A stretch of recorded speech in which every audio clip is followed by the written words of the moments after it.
¿Por qué no venía acá, Mari? Te sentás acá y lo manejamos. Vení. Ahí voy. Bueno, silla. Bueno, eso pasa ¿Listo? por... ¿Vamos? Sí. ¿De ahí se escucha? Chicos, ¿se escuchan? A eso se escucha. Sí, tienen que estar. Sí, se escucha. Bueno, vamos a arrancar, me saco un minuto esto, de lo que vamos hablando, nos saco un minuto. Esta es la paciente Matías, que no me la conoce, Matías y Nicolás, que estuvimos discutiendo nosotros la semana pasada. Esta es la señora que ya conocimos, que tiene 58 años, joven, ¿sí? que es abogada, un buen estrato social, que bebe habitualmente alcohol, que comentamos que de repente así, digamos, comenzó con una descompensación de su hepatopatía, comentamos que había ingresado por ascitis, seguí un poquito más, que tenía esta tomografía con un hígado, pero encontramos que era hígado cirrótico, que tenía encefalopatía, Matías, tenía ascitis, tenía leucocitosis.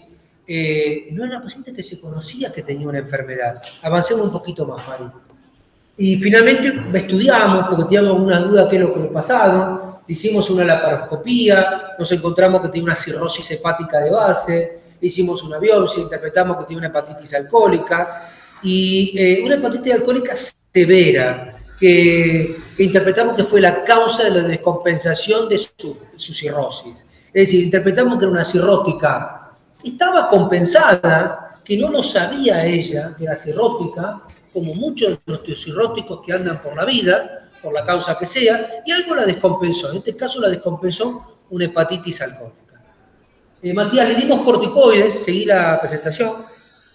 Evolucionó bien esta paciente, tuvo todos los criterios para darle corticoides, que no vamos a entrar demasiado en detalle, pero acá comenzamos con los problemas y vamos a entrar a nuestra clase de hoy.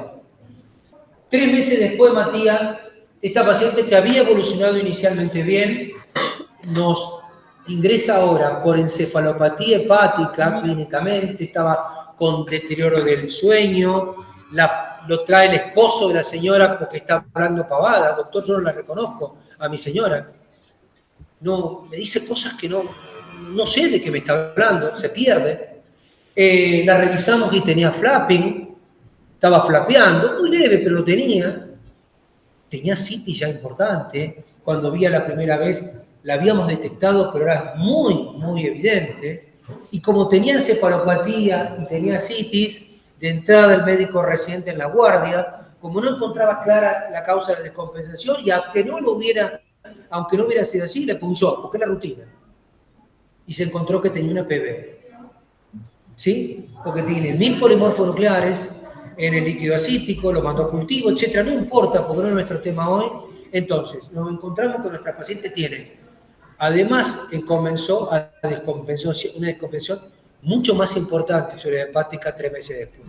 Ascitis importante, no estaba manejando, se había ido con un poquito de espirolactona de alta, el doctor le había dejado algo para que maneje mejor eso, pero ahora hace encefalopatía, hace PB, y le pedimos un laboratorio y nos encontramos que tiene 1,8 de creatinina, se había ido de alta con una creatinina, ¿se acuerdan que había tenido deterioro la función renal de ingreso?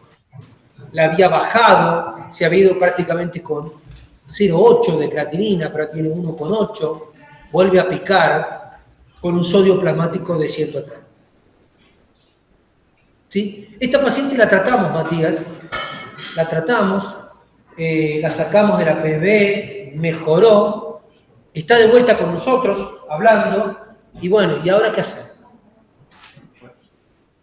¿Qué opciones tenemos en esta paciente? ¿La seguimos así en esto, Matías? ¿O cuál sería el pronóstico que tiene el paciente? Como título, ¿vos tenés algo en la presentación? Sí. Pero antes que nada, yo te quiero preguntar lo siguiente antes de tu presentación, Matías, en cuanto a eso. ¿El tomar alcohol es una contraindicación para un trasplante hepático? No. A ver, contanos cuál es tu mirada de esto hoy, ¿eh? Creo que no te escuchan. Acércate, Matías. Sacate el En ningún país del mundo. Bueno, los musulmanes, no sé qué pasa nada, no sé si se trasplantan los musulmanes. Pero, por ejemplo, no hay trasplante cardiopulmonar para fumadores en Inglaterra. No sé bien cómo es el tema. En realidad, las adicciones es un factor que se considera siempre como contraindicación para un trasplante de hígado. Pero todo depende del momento de la adicción y de qué de adicción. Saben que muchas de las enfermedades, de las enfermedades que llevan a la cirrosis están vinculadas con las adicciones. Los alcohólicos, la hepatitis C en la drogadicción a drogas endovenosas, la hepatitis B también puede estar vinculada a la drogadicción a drogas endovenosas, la promiscuidad, que a veces está vinculado con los trabajos, no solamente con el tema recreativo, sino también está vinculado con el trabajo sexual. Entonces, todo ese tipo de actividades generalmente pueden afectar a futuro el seguimiento y el control de un paciente trasplantado. Actualmente, digamos, ustedes saben que la mayoría de los trasplantados de hígado consumen alcohol. Después se han hecho encuestas y generalmente muchos de los pacientes consumen alcohol después de trasplante. Y su pronóstico de vida es excelente. Todo depende de la cantidad. Entonces, en realidad lo que es el consumo de alcohol, tradicionalmente se pide una abstinencia de 6 a 3 meses, antes era 1 año, pero lo que más importa es la contención social, la decisión social, la contención familiar, qué tipo de paciente es un paciente que te da la posibilidad de que no es una persona que se internó 20 veces y siempre persistiendo en su consumo de alcohol. Entonces es como muy individualizada la determinación si trasplante a alguien que sea alcohólico o no. Para una cirrosis, si quieren, lo que se toma estándar son 6 meses de abstinencia. Si a alguien le preguntan, alguien que está consumiendo alcohol y está cirrótico, ¿puede trasplantarse? No, tiene que tener abstinencia de 6 meses, pero es algo relativo. De hecho, hay otro caso que es peor que la cirrosis alcohólica como indicación de trasplante, que es este caso inicial, una hepatitis alcohólica. Obviamente que una persona que tiene una hepatitis alcohólica tiene un consumo actual y hay gente que no anda con los corticoides. La gente que toma corticoides, que se le indica corticoides, tiene una hepatitis aguda, una hepatitis alcohólica grave, con un pronóstico malo. Y algunos pocos funcionan los corticoides y otros se podría considerar para trasplante. Se acepta que casos seleccionados se puedan trasplantar. De vuelta, son casos seleccionados. Una persona joven, una persona que es su primera internación, que tiene contención social, que tiene contención familiar. Porque si no, básicamente lo que hay fracaso, después los pacientes caen en su adicción. Lo que hace mal es el descontrol. Básicamente, que caen en su adicción y pierden la medicación. En realidad no es tanto por el consumo de la bebida, sino por pérdida del consumo de la medicación, de la habitualidad de los controles. Tiene más que ver con eso. Así, ahora pregunto qué hace nuestra clase de hoy. Fíjate esta paciente que tiene una cirrosis ya establecida, Sí. que ya lleva 3 meses y,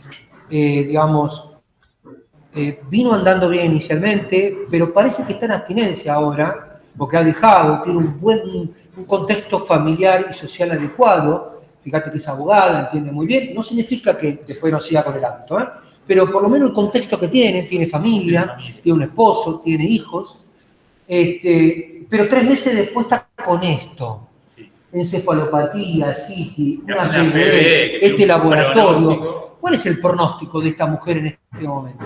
La verdad que si no le ofreciéramos una PV sin función previa. ¿Cómo? Una PV sin función previa. No, ahora tiene. Hace la PV. Hizo la PV ahora, en los 3 meses. El pronóstico de sobrevida anual es muy bajo. Es mal pronóstico, ¿no, Matías? Mal pronóstico. Sí, una PV... Ya estaba con corticoides y luego desarrolló... No, más allá de los corticoides, no entremos en los corticoides. Porque fíjate que es a los 3 meses, porque los corticoides se hacen durante el tratamiento de la hepatitis alcohólica, después se suspenden, no es que queda con corticoides eternamente, es en el fenómeno agudo del tratamiento, después se cortan. La PV tiene que ver no con los corticoides, sino es propia de la cirrosis, de la hipertensión portal y la cirrosis. Yo te iba a preguntar, ¿cuál es la sobrevida en general? ¿No? Yo sé que es difícil a veces individualmente de un paciente que hace una peritona espontánea bacteriana. Sí. Después la sobrevida que tiene al año, 2 años, ese paciente. 50%. 50% de sobrevida al año, Matías. Sí. Es tremendo. Sí. Es decir, la mitad se va a morir los que van a hacer PV. Sí. Bien, perfecto. Sí, es una indicación clara, de hecho, de trasplante de hígado. Y estar pensando por lista, ¿no? Se pone en lista y hoy en día se lo considera como darle un privilegio a los que tienen PV. Ah, mira. Lo adelanta. Todavía no pasa, pero se está buscando. Matías, a su vez, fíjate vos esta paciente que tiene este deterioro de la función renal y este sodio. Sí. ¿Alguna consideración de esto? Y obviamente también, bueno, ustedes saben que tiene ella una injuria renal, digamos, tiene un aumento de la creatinina, generalmente eso, y tiene hiponatremia, lo que ya habla también de un deterioro importante en cuanto a su funcionalidad y la cantidad de hipertensión portal que tiene, que es más importante. También la hiponatremia es digamos, primero que no puedo decir que tengo un hepatorrenal, porque no, tendría que hacer algunas cositas antes, pero digamos ya habla también de una labilidad de la paciente y la hiponatremia es un factor de mortalidad negativa y la injuria renal también. Matías, vos voy a bajar algo. Dale, sí. Adelante, entonces vaya. Después yo tengo algo más para mostrarte a esta paciente. Matías, ¿es una opción en nuestro medio del trasplante hepático? Es una opción. Es una opción. Digamos, no tener cobertura médica no es una limitante. Hay centros públicos que trasplantan. Hay centros públicos que trasplantan, de hecho. Como adulto. Exactamente. ¿Sí? El doctor está en un centro que se dedica al trasplante hepático, está en el Canal Norte, sí, que funciona en el Castex, ¿sí? Que recibe todos los trasplantes de pacientes públicos, hospitales públicos, sin cobertura, Zona Norte. Después tenemos el Cruce, que es el centro que es público. Que es un mixto nacional provincial, pero público también. Ustedes tienen un paciente y lo pueden derivar ahí.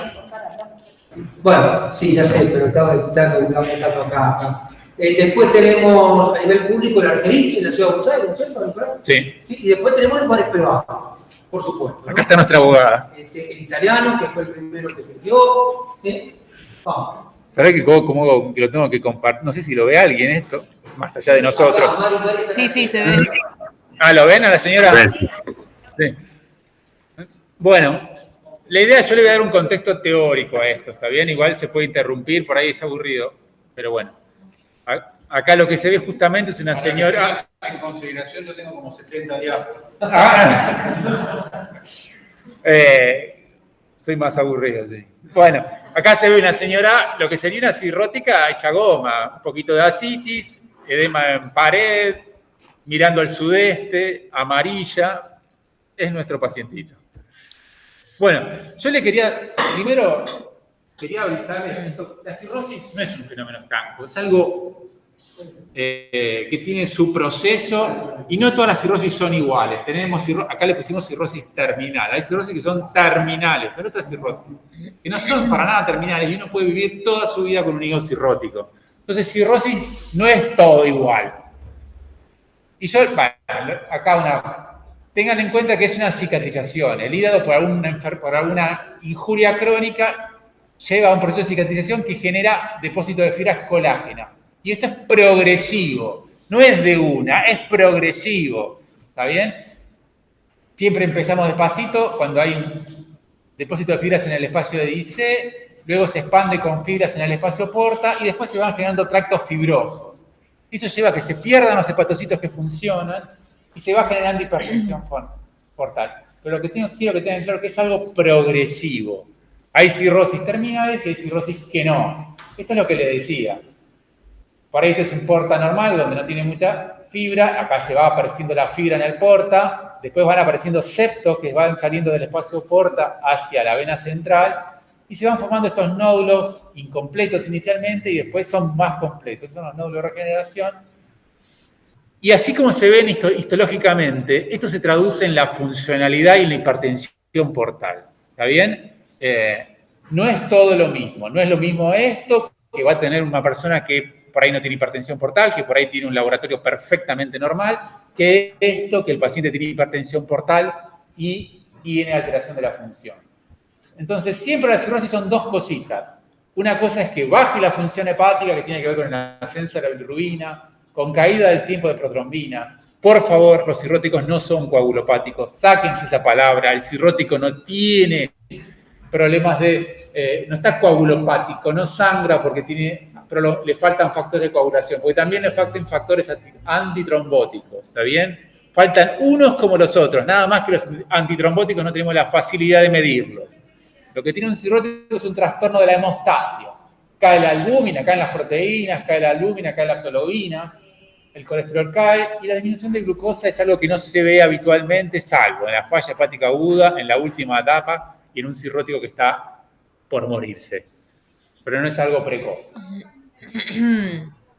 Y obviamente, como manifestación de hipertensión portal, aparecen otras cosas que no tienen que ver la hipertensión portal por el deterioro de la función. Es independiente, es otra cosa. Son dos caminos independientes que, a su vez, se peoran unos a otros. Más hipertensión genera más deterioro de la función, más deterioro de la función genera más hipertensión. Pero cada uno tiene per se un pronóstico.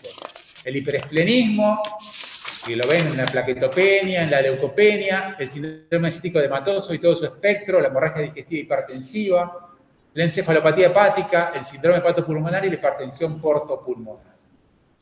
Síndrome cítico edematoso no es todo lo mismo. Una cosa, fíjense, ya una persona que debuta con ascitis ya tiene una caída de su sobrevida. Ya la sobrevida al año es del 85% y a los 5 años un poco más de la mitad vive. Pero ya cada vez el hecho de tener ascitis afecta al pronóstico de vida. Si tiene ascitis refractaria, que significa esa ascitis que nosotros, a pesar de darle diuréticos, que es como la tratamos habitualmente con diuréticos, persiste con la ascitis, el tipo está incómodo, tiene mucha ascitis y no puede comer, no puede respirar, la sobrevida cae a 30% a los 2 años. También la ascitis refractaria da prioridad para trasplante. La hiponatremia dilucional, peor, cuando el paciente ya tiene hiponatremia dilucional, ya el grado de hipertensión portal es tremendo, ya tiene que activar la vasopresina para sostener su presión por la hipertensión portal que hay, por la vasodilatación que genera de las esplácnicas y por la hipotensión que hay. Y esto ya es, no le queda nada al paciente, se muere. Y después el síndrome hepatorenal ya está. El tipo 1 se muere en 15 días, si no lo resolvés o se trasplantás, y si es el tipo 2 en 6 meses. Todo esto es el síndrome ascítico edematoso, ¿está bien? Ya la presencia de esto marca una caída en el pronóstico de vida y, por lo tanto, una posibilidad para trasplantarlo, que eso mejora el pronóstico. Y acá hablamos de la PBE. La PBE, que se da dentro de la ascitis, miren esto. Pronóstico de pacientes. Este es un trabajito con 47 cirróticos que tuvieron una PBE tratada exitosamente. A los 6 meses, el 30%, este es un poco exagerado, solamente vivía al 30%, generalmente es el 50%, ¿está bien? O sea, la verdad es un factor pronóstico negativo. La hipertensión portal, el sangrado, la mortalidad, como les dije en la clase, global es de 15%. Ahora, si es un paciente que tiene un Child C, la mortalidad aumenta al 45% del episodio. Ahora, si tiene un resangrado, la mortalidad se duplica. Bien, del episodio, se duplica. Y esto, fíjense que la profilaxis, que es lo que nosotros hacemos para evitar un nuevo sangrado, no es tan efectiva, no es tan bueno. Igual tienen que saber cómo se hace la profilaxis primaria y secundaria, eso es lo que... Después, la encefalopatía manifiesta. Eso también hace un caído de la probabilidad de sobrevida. 42% al año, 23% a los 3 años. Más allá de afectación de la calidad de vida. Hay cirróticos que tienen encefalopatía en forma persistente, no es un episodio. No es el episodio, como este paciente que tuvo una infección se pone encefalopática. A veces los pacientes, cuando ya está tan importante la hipertensión portal, tan deteriorada la función, que todo el tiempo tienen encefalopatía. Y su calidad de vida se ve, bueno, muy disminuida. El hepatopulmonar, cuando tienen hipoxemia severa, o sea, una PO2 menor al 60 por 60 milímetros de mercurio, la sobrevida también es bajilla. Una hipertensión portopulmonar, que es algo más raro que perro verde, mortalidad al año 70%. Como ven, cada manifestación de hipertensión portal tiene su afectación al pronóstico de vida, y eso es independiente de la funcionalidad hepática. Por eso les digo que los cirróticos no son todos iguales.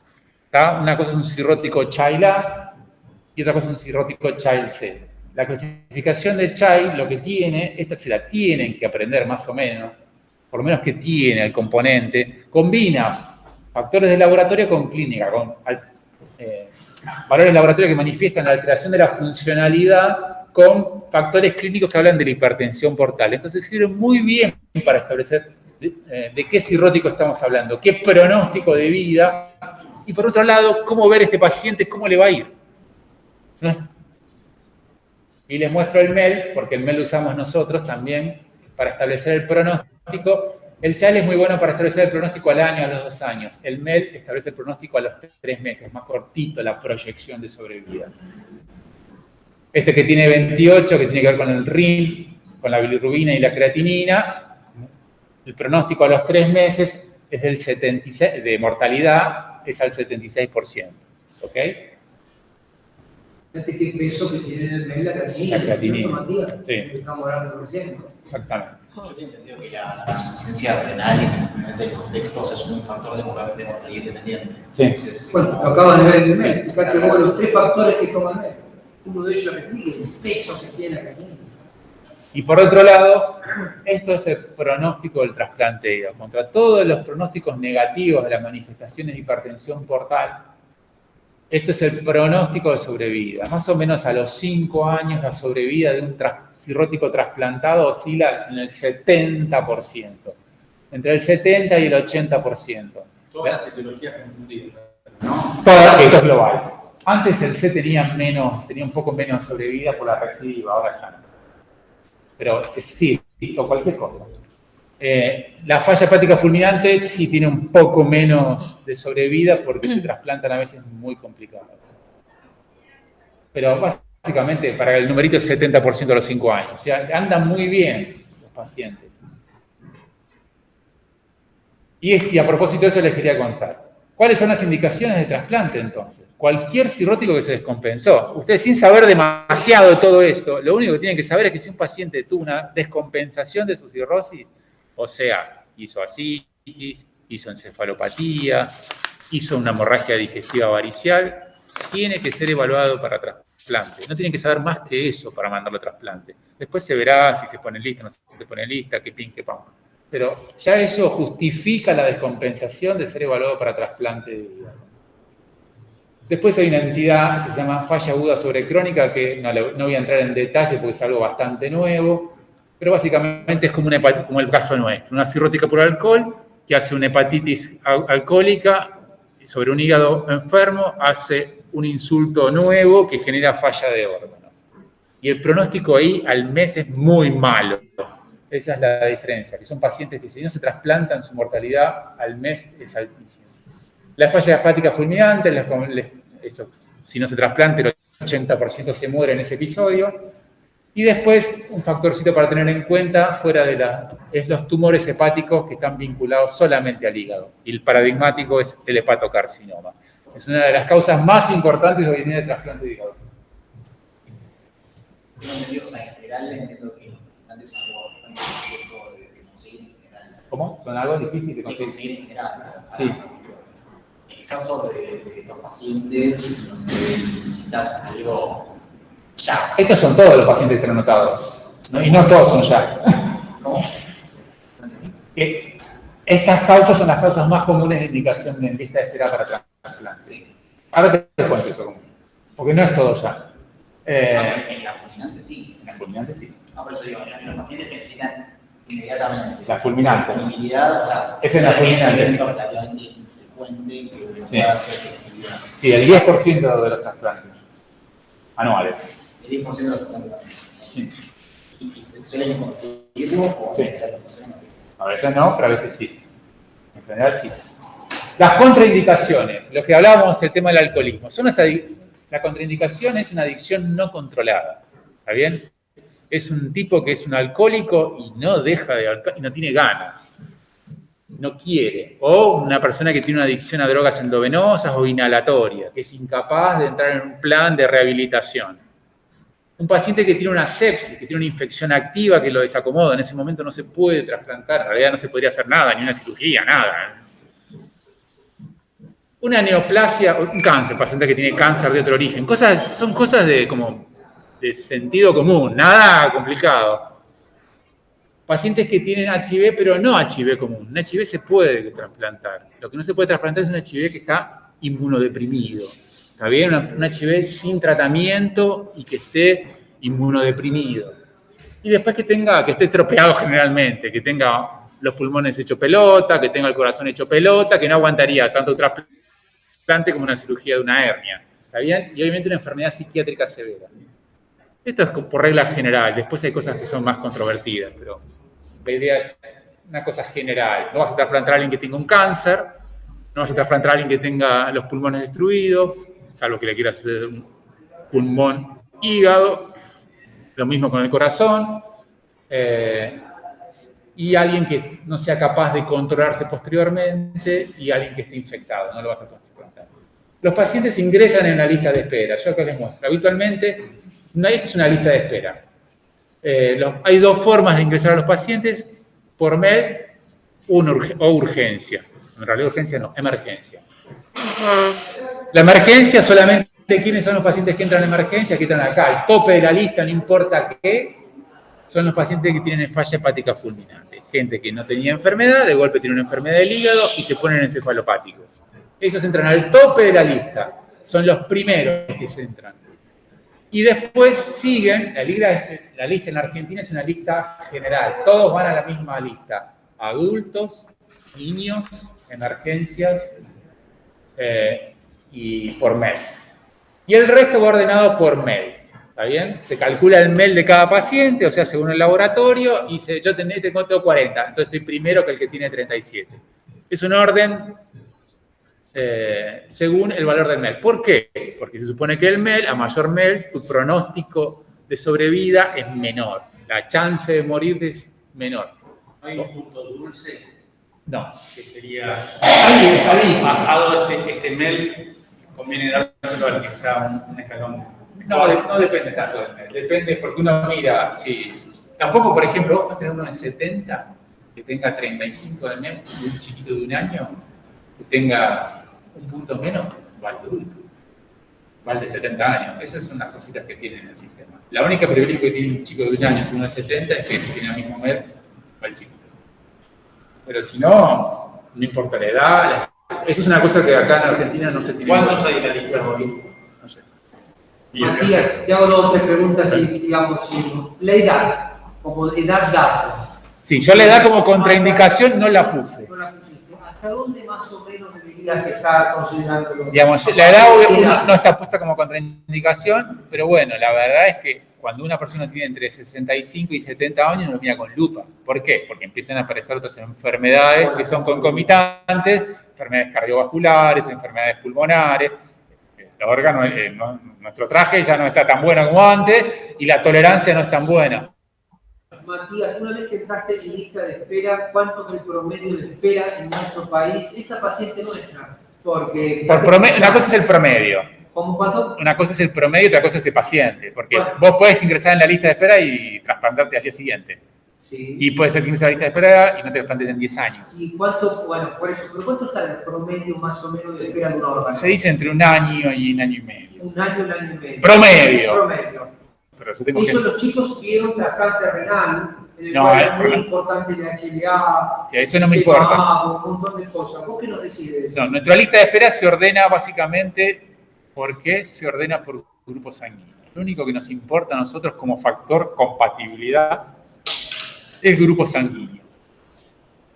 Acá en la Argentina se hace avocompatible. ¿No? Y después lo que le importa al cirujano es que le entre el órgano. El hígado es un órgano que tiene su masa y entonces habitualmente si vos querés... ¿Se trasplantan todo el órgano o una persona? Todo. Bueno, las dos cosas son correctas. Sí, muchas veces los donantes niños son muy poquitos, entonces por ahí los bebés o los niños que fallecen son menos que los adultos. Entonces se tiende, los donantes de los chicos suelen ser adultos y se suele particionar el hígado. Y el niño recibe una parte del hígado y la otra parte se redistribuye. ¿Un donante vivo puede donar? Un donante, sí. Es más infrecuente en la Argentina los donantes vivos, pero sí, se hace partición del hígado. Se llama split. Porque nos habían contado que la cirrosis puede llegar a ser reversible si se eliminan el cuyo. Entonces, para hacer el médico, yo tendría que esperar, por ejemplo, un paciente alcohólico que 6 meses no tome y ver qué porcentaje de hígado ya no se va a recuperar. La cirrosis, como te dije, es un fenómeno dinámico, ¿no? Todo depende en el punto que la encuentres vos. Si vos me encontrás una persona que es un child B, que su hipertensión portal no es tan severa, que su deterioro de su funcionalidad no es tan severa, y el tipo no toma más, le curás la hepatitis C, le controlás la hepatitis B, le hacés la sangría para controlar la hemocromatosis, tiene posibilidad de retrogradar, no de ser reversible. Cuando ya los núcleos están restablecidos, es difícil que se vayan, pero sí que disminuya la hipertensión portal y que la funcionalidad se recupere en algún punto. En un child A, ni hablar. Pero Matías, conceptualmente no hay regresión. La cirrosis no se vuelve. Es parte, se está trabajando en drogas, pero hoy no se vuelve. ¿Querés cirrótico? Seguís cirrótico toda la vida. Pero mejora mucho. Pueden mejorar mucho. Y un child C, por más que vos le trates, de tomar, ya no tiene más. Y aparte, si vos ves un paciente que está dudoso, vos no sos la persona. Te vas a hacer un centro de trasplante diferente. Vos no sos la persona, si es un paciente que es candidato a trasplante, que lo vea al centro de trasplante. Y en todo caso, que lo va viendo. Si lo trata, lo deja, lo espera, no tiene una lista. Pero, ¿puede haber una mejoría cuando tratás la noxa? Sí, puede haber una mejoría. ¿Que se vaya a la cirrosis? No. De hecho, todos los cirrosis, por ejemplo, una de las complicaciones clásicas de la cirrosis es el hepatocarcinoma. Por más que el tipo deje de tomar, le cure el virus de la hepatitis C, igual tiene que tener un programa de vigilancia porque puede hacer hepatocarcinoma. O sea, no se va. ¿Mejora? Sí, mejora. Mejora la hipertensión portal y la funcionalidad, pero la fibra de los nódulos de regeneración no va a seguir teniendo. Yo tengo una pregunta. ¿A qué denominamos cirrosis terminal? Porque, o sea, si yo cualquier paciente descompensado puedo colocarlo en la lista de espera, no es... Al que pongo en la cirrosis terminal, pero pasa que si no lo trasplantás, si no la puedes trasplantar, es una cirrosis terminal. terminal. No necesita ahora el trasplante ya. Un descompensado... Si es un cirrótico terminal, sí necesita un trasplante. ¿Es trasplante o muerte? Claro, eso, no termino de entender a qué denominamos cirrosis terminal. Es un child C. Es un child C. Había muchos cero positivos de grupo factor en la lista, muy difícil de conseguir. El grupo sanguíneo cero es el más importante dentro de la población. La mayoría de la población argentina tiene grupo cero. Entonces son los que más hay en la lista, simplemente por una cosa estadística. Y además hay otro problemita. El grupo cero se puede usar en un B, en una B, en un H, en lo que sea. El cero va para cualquiera. Al revés, también como donante. Claro. Entonces, Matías, conceptualmente importante para nosotros es, no tenemos que esperar el cirrótico que esté caquético, Muerto, sin masa muscular, con la panza así, con encefalopático, para decidir en una evaluación de un trasplante. Exactamente. Porque si mismo nos dijiste que el child C, bueno, globalmente no es tan malo, con el A, no es lo mismo trasplantar a un paciente que está bien y que tiene músculo, que el riñón funciona, que no está tan deteriorado que un paciente que está muy deteriorado. El posoperatorio de ese va a ser muchísimo más complejo. Totalmente. ¿Sí? Entonces, la derivación tiene que ser oportuna, temprana, una vez que estamos con un paciente con cirrosis y ha hecho una descompensación. Y ya el doctor les planteó, fíjense, las cosas como son los datos, un síndrome cístico-comatoso pronóstico que tiene, una PBE pronóstico, una hemorragia lo que tiene. Matías, ¿tenés algo más? Solamente para mostrarles dos cositas del trasplante, de la técnica quirúrgica. Es una cirugía grande, por eso también no es que es para todo el mundo. ¿Por qué es importante el ¿Por qué no se hace el estudio de Porque el hígado no es como ¿por qué no se hace el HLA? ¿Me decís? Para compatibilidad. El hígado es un hígado que no rechaza mucho el hígado. No es como el riñón que tiene un despelote bárbaro, hay que tener que ver lo que son los antígenos de HLA. El hígado no rechaza. Si vos sos una persona adherente a la inmunosupresión, no rechaza. Entonces, con lo mínimo, incluso algunos hacen agua incompatible, no en Argentina. Digamos, o sea, por eso no es tanto el hígado. Incluso, si vos tenés que trasplantar a alguien de hígado y riñón simultáneo, se amansa el riñón y ya no rechaza tanto. Se dice que como tiene una gran masa, una gran cantidad de glóbulos, de linfocitos y qué sé yo, eso generan el hígado trasplantado, ¿no? Genera eso como un efecto toleragénico en el organismo. Nada. Lo único que importa es el grupo y el tamaño. Y que sea un órgano en condiciones, ¿no? Como un trasplante cardíaco. Claro, no, eso es... Y la solemnidad es hígado. Y lo que les dije, 70% a los 5 años. Es muy buena la sobrevida. Depende mucho cómo llegan. La mortalidad se da generalmente al principio. Si llegan tronados, un child C, sarcopénico, panzón, que es lo que llega actualmente, su mortalidad pericirugía es mayor.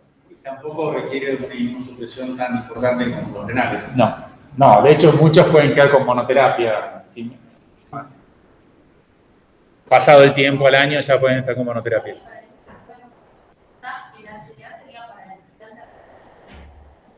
Renal, páncreas, pulmón, no sé. Bueno, médula es complicadísimo.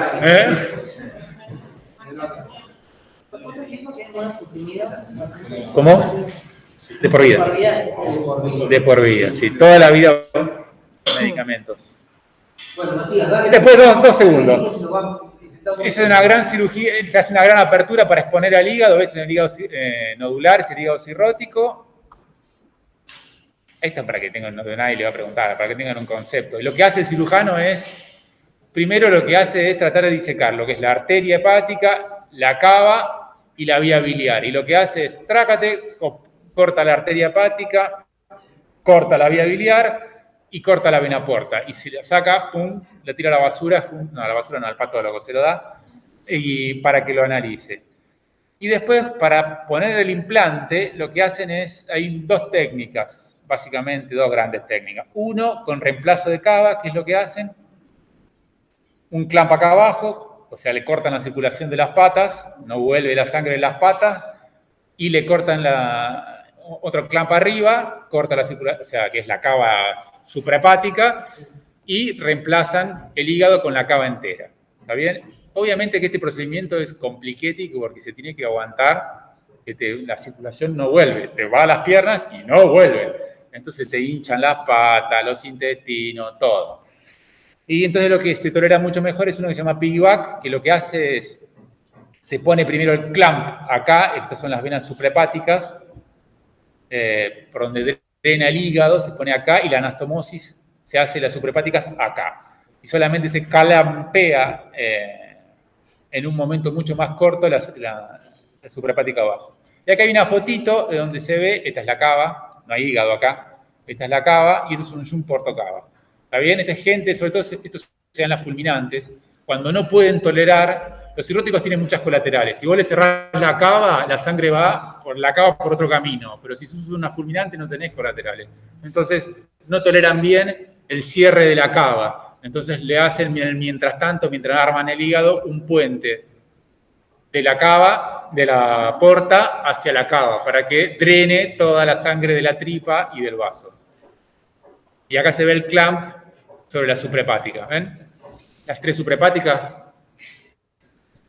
Y después lo que tiene que hacer el cirujano es enganchar cada una de las conexiones.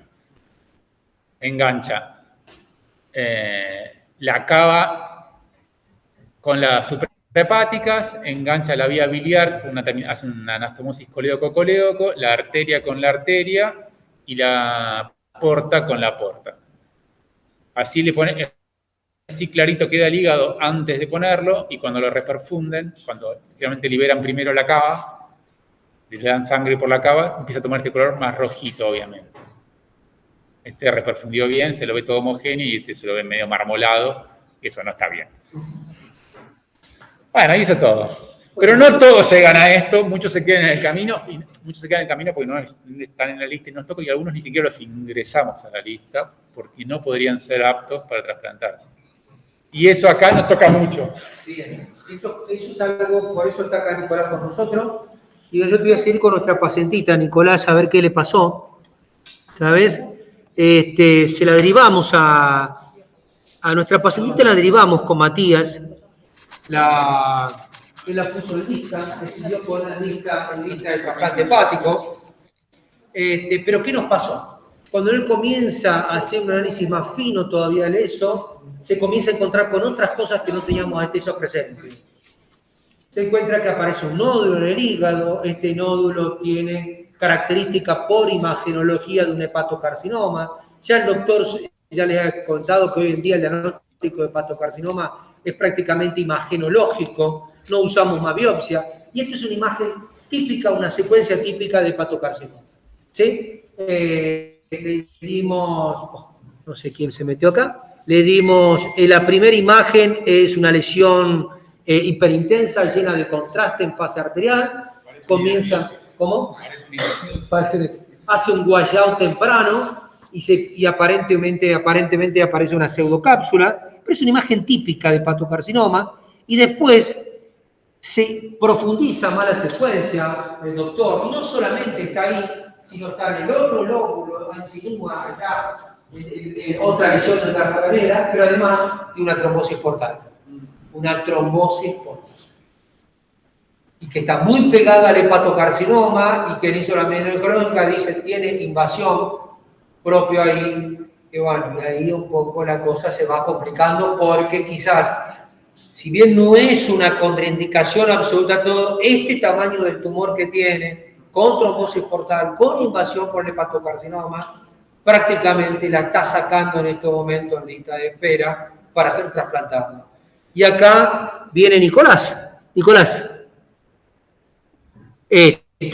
obviamente nosotros la vamos a seguir atendiendo a esta paciente clínicamente por todo lado de la parte hepática, pero hemos decidido, quizás mal, Nicolás, creo que deberíamos darte mucha participación más temprana para la luz de todas las cosas, ¿no? ¿Vos decís? Hay mucha gente que está trabajando. Eso le vamos a preguntar a ellos. En muchos lugares en hepatología, más allá de que se pueda trasplantar el enfermo, empezando a trabajar tempranamente con la gente, con el grupo de cuidados paliativos, porque todo el mundo piensa en cuidados paliativos solamente lo oncológico, Nicolás, ¿sí? Y quizás no es solamente ofrecerle eso, y bueno, queríamos escuchar tu mirada de estos pacientes. Perfecto. Mientras intento cargar el archivo... Hay 10 millones. Mari, si no, te damos una mano con Mari. La que sabe. Secretaria. Acá está. Ah, ya. ¿A vos te parece que le podés llegar a ofrecer algo a estos enfermos? Lo seguimos manejando nosotros.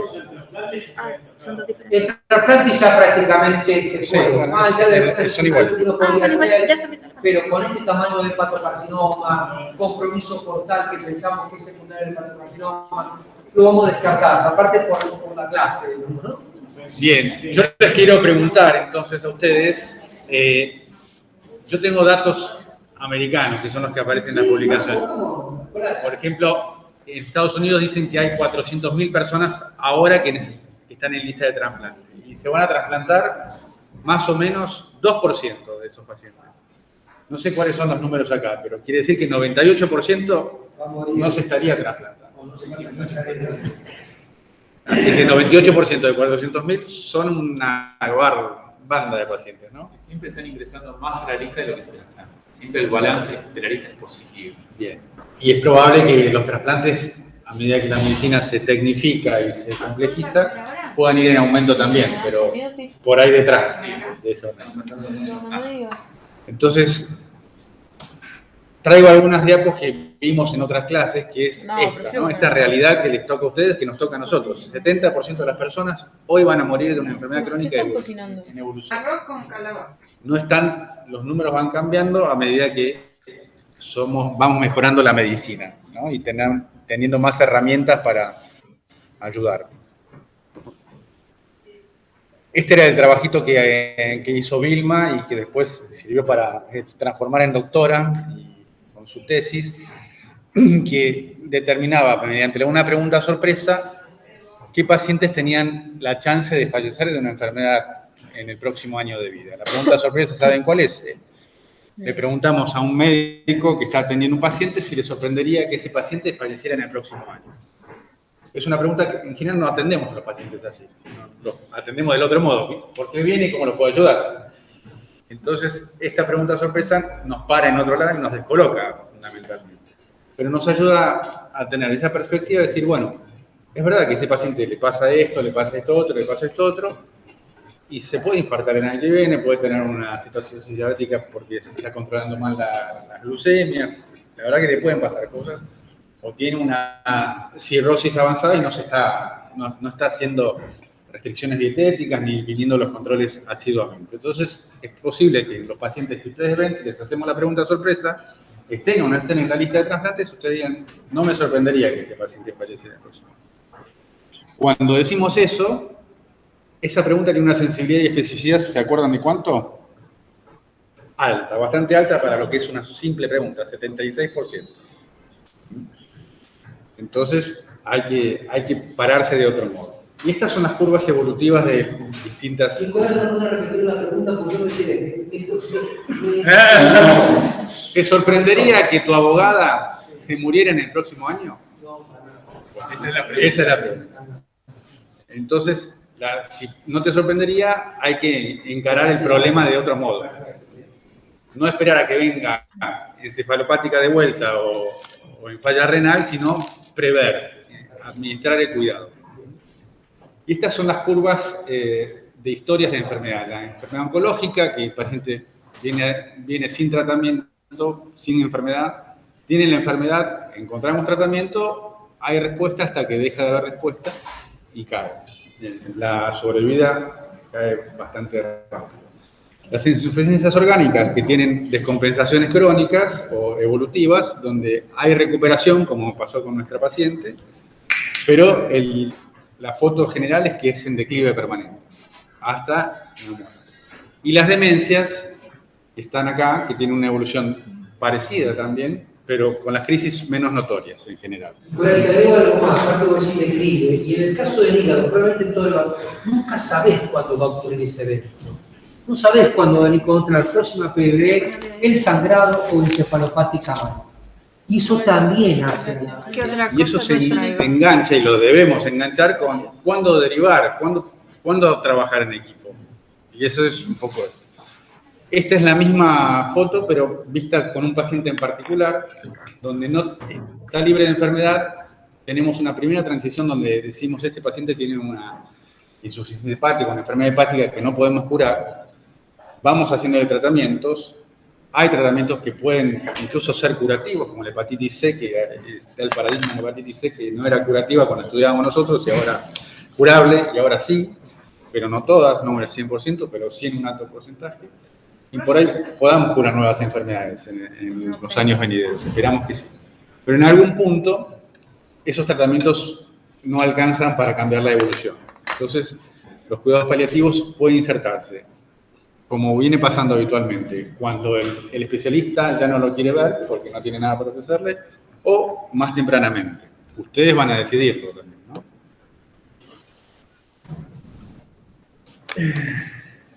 Bueno, ¿por qué puse esta diapo? Los pacientes con cirrosis tienen una enfermedad crónica que limita la vida. El alivio sintomático, el acuerdo de tratamientos y las directivas asociadas reciben una atención subóptima en la atención de los pacientes. El trabajo en equipo con cuidados paliativos ocurre pocas veces y por lo general en forma tardía. Y hasta la fecha, a diferencia del cáncer y otras enfermedades con insuficiencia orgánica, como vimos en insuficiencia cardíaca terminal, pulmonar o renal, hay pocas guías acerca de los pacientes con enfermedad hepática terminal.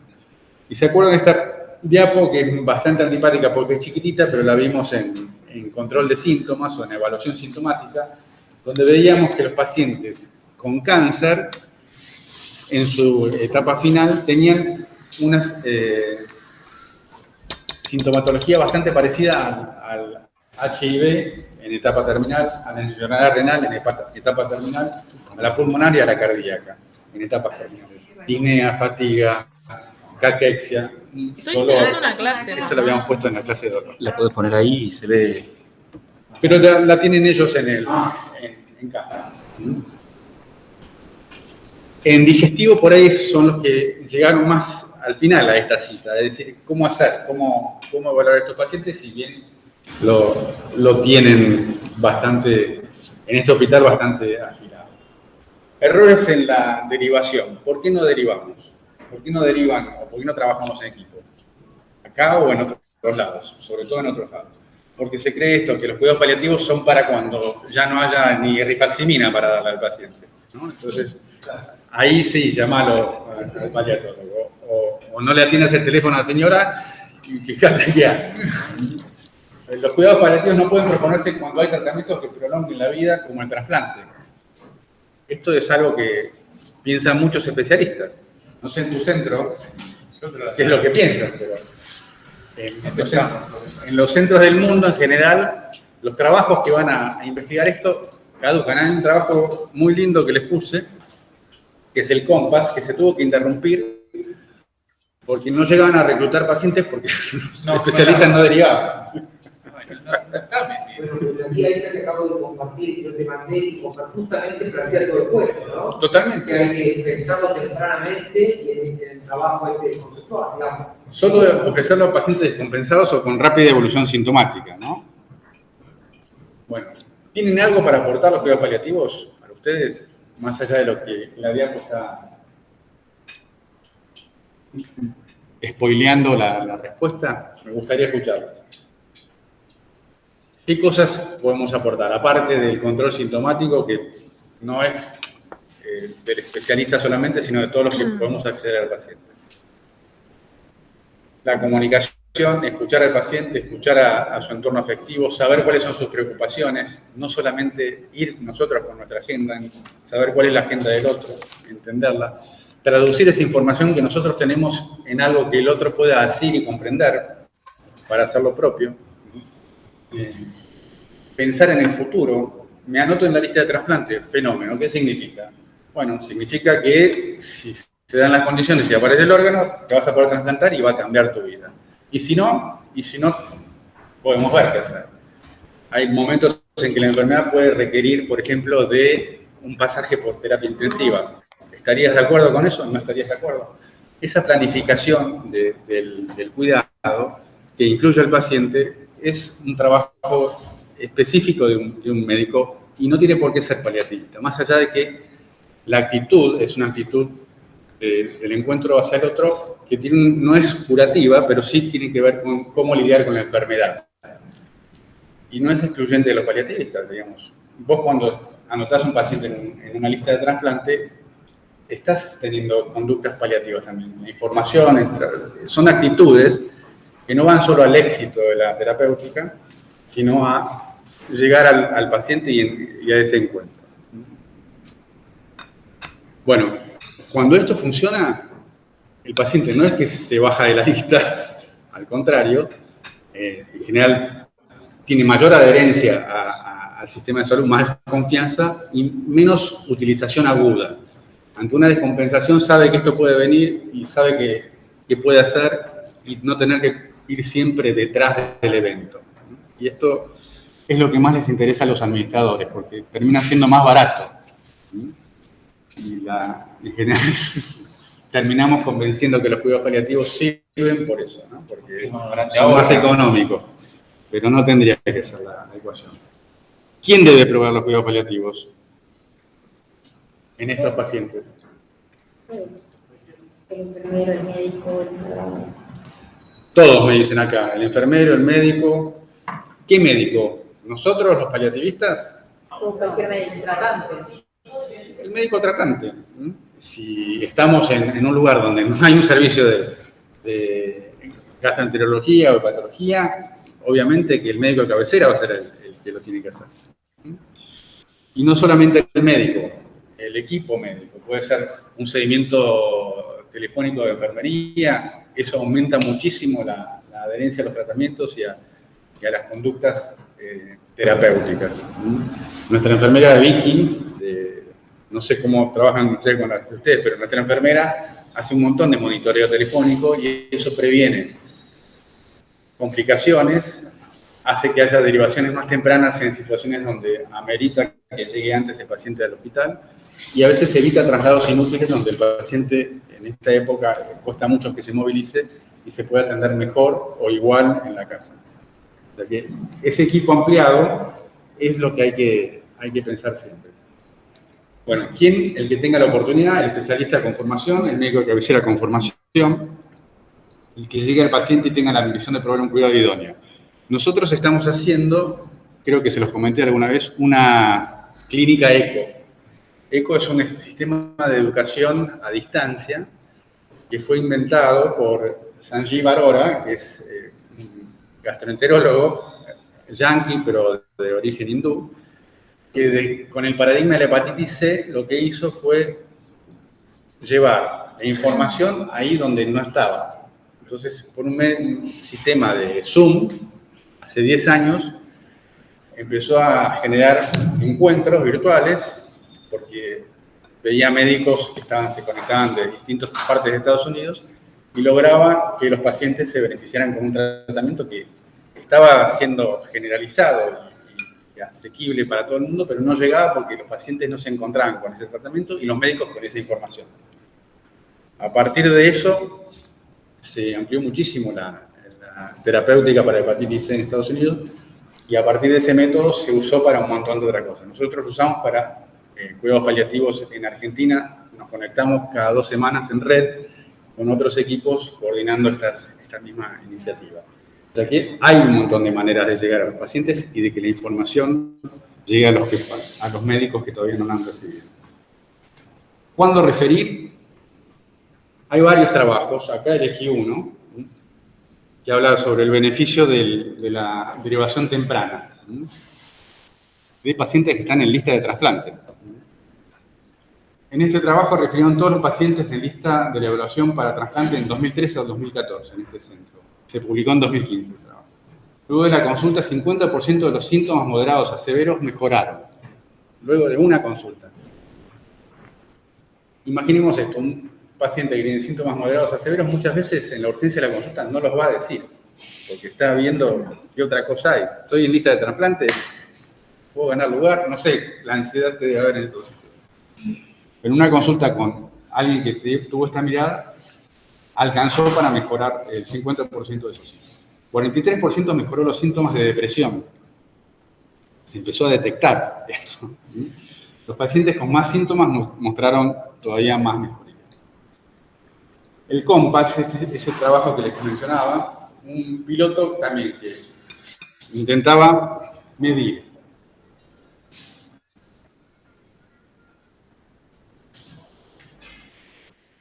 esperen.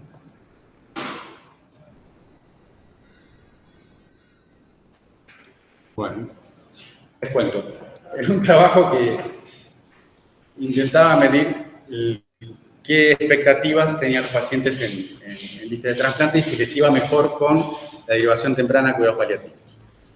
El trabajo de 263 pacientes elegibles, solo 63 se reclutaron, en un grupo había 32, en un grupo control, y en otro grupo que tenía la intervención paliativa había 31. No pudieron seguir después de un año de reclutamiento por esto, porque los pacientes no se los derivaban, pero analizaron esa información. La intervención era, en el grupo de intervención, tenía una consulta con cuidados paliativos, como la que mostré en el trabajo anterior, y un llamado telefónico de una enfermera después, al tiempo, a las semanas. Los pacientes que tuvieron esa consulta tuvieron una reducción sintomática también similar al 43%. Una sobrevida sin internarse 4 veces mayor y un periodo de hasta la próxima internación 3 veces mayor al grupo control. O sea que en esa estadía, en esa consulta, aumentó muchísimo el conocimiento de ese paciente, del círculo que lo acompaña, y mejoró muchísimo el seguimiento posterior. Otra vez, algo económico, pero que le da mucho a la gente. Entonces, ¿cuándo referir al paciente que tiene una enfermedad hepática avanzada? Lo antes posible. No es que nosotros lo vamos a tachar de la lista de trasplante. Toma de decisiones compartida. Esto lo hablamos en otros momentos. O planificación de directivas anticipadas. Las directivas anticipadas no es solo para cuando yo no pueda expresarme, y eso sí es importante, es el testamento vital, pero también es para decir, bueno, esta enfermedad si evoluciona y no logramos el trasplante, puede presentar estas cosas. Ante estas situaciones, ¿vos preferirías ir a terapia intensiva? ¿No preferís no ir a terapia intensiva? Si falla el riñón, ¿querés empezar diálisis? ¿No querés empezar diálisis? Son charlas y que van a modificar mucho la elección de cada paciente y nos va a ayudar a generar ese vínculo.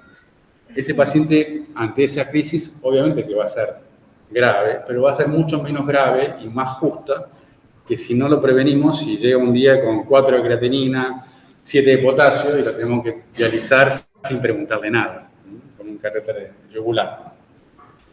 Otro va a decir, no, yo prefiero dializar y la verdad que quiero vivir lo más posible. Entonces a ese lo podemos ir preparando para ese momento. Pero transformar esto en un proceso, ¿no? Siempre decimos, tomar las oportunidades, los encuentros que tenemos con esos pacientes como hitos para poder avanzar en esto y darle al paciente. Considerar al paciente y al entorno afectivo del paciente. Hablar incluso del final de la vida si esta oportunidad se genera.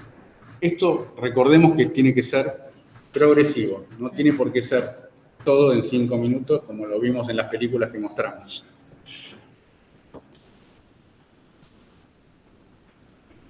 Instrumentos para evaluar pronóstico, habíamos hablado de algunos, pero es algo que hay que tratar de medir.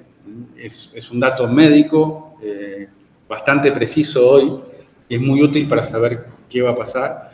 Y a veces ese dato médico es el que nos pone a nosotros ante la urgencia. Me gustaría compartir con vos cómo veo yo las cosas con tu enfermedad. ¿Estás dispuesto a que hablemos de esto? ¿No? Si viene con un MEL de 70.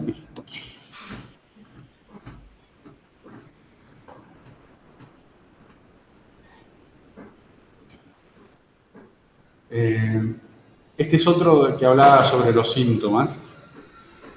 Y es interesante el trabajo. Este es más reciente. Es un trabajo que medía la presencia de síntomas en distintos tipos de pacientes con un MEL distinto y con un child distinto. O sea, obviamente el MEL y el child se conectan, pero ahí les puse el vínculo donde pueden calcular el MEL con sodio online, como el que mostraron antes. Y este es una evaluación sintomática en escala también, como el ESAS, sobre 14 síntomas. Incluye síntomas de depresión, ¿no? Signos de depresión. Lo que determinó este trabajo es que los síntomas no siempre van correlacionados con la gravedad de la enfermedad. Y que hay pacientes que tienen un Child A y pueden tener más manifestación sintomática que un Child C estable. Entonces, esto hace plantea la perspectiva de mirar al paciente por lo que le pasa y no por la gravedad de la enfermedad. Es al revés de lo que hacemos en general. Nosotros vemos un paciente que tiene un MEL grave o un Child C, decimos, este está para atrás, tenemos que darle más bola al que tiene otro. Y no siempre es así. Un paciente con menos enfermedad en ese momento puede tener más expresión sintomática y puede necesitar más de nuestro saber. Bueno, la encefalopatía hepática, esto lo quería poner aunque sea un poquito más específico. ¿Cuál es el manejo que deberíamos tener? Sé que tuvieron un clase con Evia y sé que no siempre estamos de acuerdo con lo que dice Evia. No mire cómo fue su última clase en este tema en particular. Pero primero habría que descartar causas concomitantes, como pasaba con esta paciente que venía con infección primero, tratarla, trastornos electrolíticos, ver si está hipovolémico, ver si hay otras fallas orgánicas que hagan que esto desequilibre. Y ahí separamos entre descartar y tratar lo reversible o solamente tratar de bajar la amonía, ¿no? Para eso sí tenemos los métodos clásicos, los habrán visto ya, ¿no? No sé. La utilización de lactulosa y A mí no me tocó, pero y la rifaximina. Pero puede ser que la encefalopatía sea refractaria y que necesitemos hacer algo más. Ahí es un poco donde en el pasado divergíamos con Evia, no sé ahora, pero el uso de antipsicóticos y benzodiazepinas puede estar indicado. ¿Vamos a sedar al paciente sí o sí? ¿Vamos a sedar al paciente sí o sí? No. Tenemos que ver cómo es la experiencia del paciente y cómo podemos transitar esa situación. Es difícil que no haya nada concomitante que no podamos intentar mejorar, pero a veces llegamos a un punto donde hay una encefalopatía refractaria y puede ser una experiencia mala. No estoy hablando de la encefalopatía de este paciente particular, sí, crónica, ¿no? Ese que vos contabas que vive meses encefalopáticos y no sale nunca. Pero por ahí el que la tiene más aguda, y bueno, o puede estar en el final de la vida también. Ese paciente necesita tratarse, bueno, si esto genera distrés en el paciente, probablemente tengamos que tratarla. Y una de las maneras es, primero usar un antipsicótico, en general recomendamos el haloperidol, de los posibles, y de las benzodiazepinas en general recomendamos el lorazepam. ¿Lo hacen todos? No, es bastante controvertido y no hay mucha más evidencia que la empírica para ver si el paciente logra estar aliviado. Si no revertimos la causa basal, es probable que esto no mejore y solamente estemos paliando ese síntoma y tengamos que hablar con el paciente, si podemos, y con la familia, de qué significa la sedación, que puede ser que estemos acompañando el final de la vida, ¿no? Entonces, acordémonos de la clase de sedación, que no toda sedación implica la muerte, pero muchas veces ante un síntoma refractario en el final de la vida sí puede ser que acompañe el momento de morir. No que provoque la muerte, sino que acompañemos de ese modo. Muy bien. Otros síntomas presentes, ascitis, prurito, bueno, hay distintas estrategias para esto, no vamos a poder abarcarlas aquí entre todos, pero sí saber que la ascitis se puede drenar, no es lo mismo la ascitis oncológica que la ascitis en la insuficiencia hepática. Tenemos que ver si vamos a reponer o no alguna, ver qué volumen podemos extraer por paracentesis cada vez que lo hacemos. El prurito, en general se recomienda para el prurito generado aquí polistiramina, pero también estamos usando otras drogas que se usan para prurito idiopático, cuidados paliativos, como IRS u otras medicaciones, como el Encetrón, drogas que no están diseñadas para eso, o ayudantes de prurito. ¿Sí? Y esta es la última diapo, y con esto lo dejamos, pero me parece que resume un poco la atención de este cuadro que es dinámico. ¿A quién vamos a tratar y quiénes lo vamos a hacer? Siempre vamos a tratar al paciente y su entorno afectivo, saber que no solo es el paciente el que trae el problema. ¿Y quiénes vamos a hacerlo? Los que tengamos la información, los que tengamos acceso al paciente. Y siempre vamos a trabajar mejor si nos conectamos entre nosotros. Así que ese es el secreto. Muchas gracias. Gracias. A pesar de lo que dijo el doctor Lafaje, no quiero que vayan acá de la idea que todo cirrótico accede a un trasplante. Esta es la Argentina. En Santiago, en el Udaondo, que está vos, ¿cuántos cirróticos acceden a trasplante y cuántos se mueren? La mayoría se va a morir sin acceder jamás al trasplante, ¿no es cierto? Porque tiene contraindicaciones o porque no va a acceder por un montón de razones que hay. Esta es la verdad nuestra. ¿Sí? Una minoría va a acceder. Y si ves en el interior, por eso es muy importante lo que el doctor comenta. ¿Sí? Y obviamente no es necesario ser paliativista, hay muchas cosas que lo pueden ver, pero tienen un manejo de estas cosas distinto a nosotros muchas veces. ¿Sí? Que estamos siempre mirando otras cosas. ¿Sí? Vamos a hacer esto, aquello, acá, va. Y a veces no es tan así la cosa, ¿no? También hay que empezar a abrir otras cosas.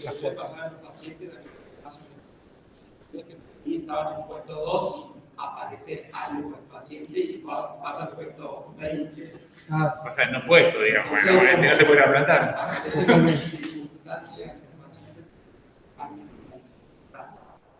Totalmente. Pero es una opción. Pero eso pasa en el mundo todavía, ¿no? O sea, sí. Seguimos en Estados Unidos, se trasplanta 2%. Y en Europa pasa lo mismo. No es tan sencillo. Crónico que hay un estado inflamatorio y con cosas que está pasando, un sistema que tenía se les vaya deteriorando, con lo cual la expectativa indudablemente es peor, aunque tengas una primera alta, digamos, de que te sí. O sea, no, pero partimos más del dato que te dijo el doctor. Un paciente en lista de espera hoy en la Argentina está un año y medio con suerte. Y una PBE tiene una mortalidad del 50% al año. Ese paciente que vos derivaste con PBE Fíjate la chance que tiene de llegar realmente a un trasplante. Por más que él te diga, no, como tuvo una PB, lo voy a poner más arriba en la lista. Pero él te está metiendo todo por mail. Es decir, hay otros problemas que también tienen que ver, pero lo que te quiero llevar, que no es tan así que se trasplanta. Probablemente es más frecuente que hagamos lo que acaba de mostrar Nicolás, ¿sí? Que tanto de derivar los pacientes al trasplante. Por ahora. Nosotros hemos intentado derivar. No, derivar, Matías, ahí lo nosotros. derivamos, pero que llegue. Derivar lo derivamos, sí.